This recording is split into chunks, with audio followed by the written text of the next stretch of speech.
Hi friends, చూడండి ఈరోజు నేను చికెన్ బిర్యానీ చేస్తున్నా.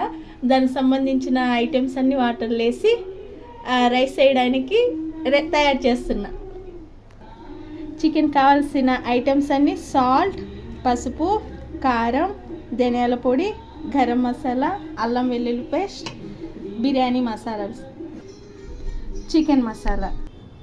ఆనియన్ ఫస్ట్గా డీప్ ఫ్రై చేసుకొని సైడ్ పెట్టుకోవాలి. కొత్తిమీర, పుదీనా కట్ చేసుకొని కడిగేసి పెట్టుకోవాలి. చికెను దాంట్లో పెరుగు, చికెన్ మసాలాకు సంబంధించిన ఐటమ్స్ అన్నీ, పుదీనా, కొత్తిమీర.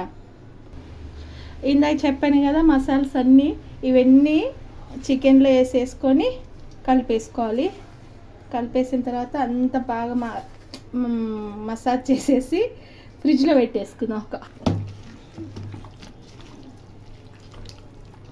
ముక్కలకు పట్టేలాగా ఉప్పు, కారము బాగా వేసుకోండి.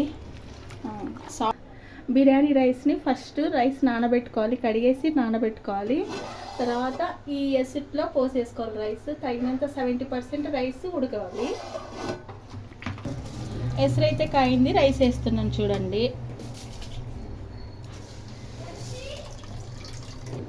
ఇదిగోండి 70% అయితే ఉడికిందండి రైస్. కింద అయితే మాడకుండా అయితే నెయ్యి వేసుకోవాలండి. ఫస్ట్ అయితే నేనైతే చికెన్ వేస్తాను, అందరూ ఎలా వేస్తాను నాది లేదు.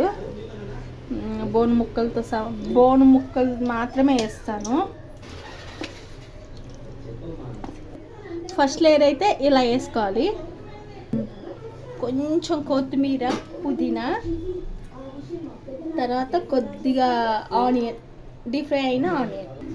70% ఉడికిన రైస్ అయితే ఒక లేయర్ వేసేసుకోవాలి. చూడండి ఇలా చికెన్ పైన మొత్తం అప్లై చేసుకోవాలి.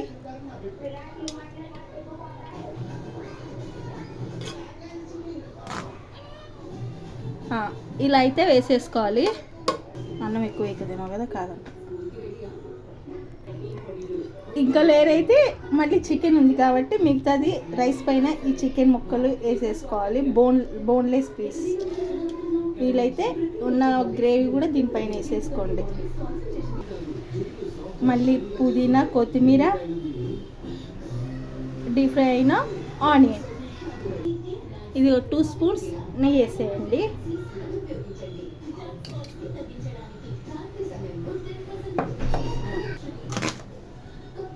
మళ్ళీ ఒక లేయరు రైస్ ఉన్న పుదీనా, కొత్తిమీర,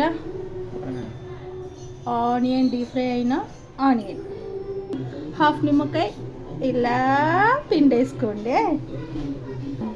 మేమైతే బాస్మతి రైస్ అయితే వాడలేదండి, ఓన్లీ నార్మల్ రైసే వాడాము. మాకు అయితే ఇదైతే టేస్ట్గా ఉంటుంది కాబట్టి మేము ఇదే వాడాము. ఇది అండి గోధుమ పిండితో అయితే ఉడికిందా లేదా అని తెలియడానికి నెక్స్ట్ నేను ఇలా పట్టుకొని చూస్తే డ్రై అయిపోతే ఉడికిందనేసి నా సిగ్నేచర్ ఇది. కాబట్టి ఇలా పెట్టుకొని దానికి తగ్గ ప్లేట్ పెట్టేసి ఫస్ట్ ఒక 10 మినిట్స్ అయితే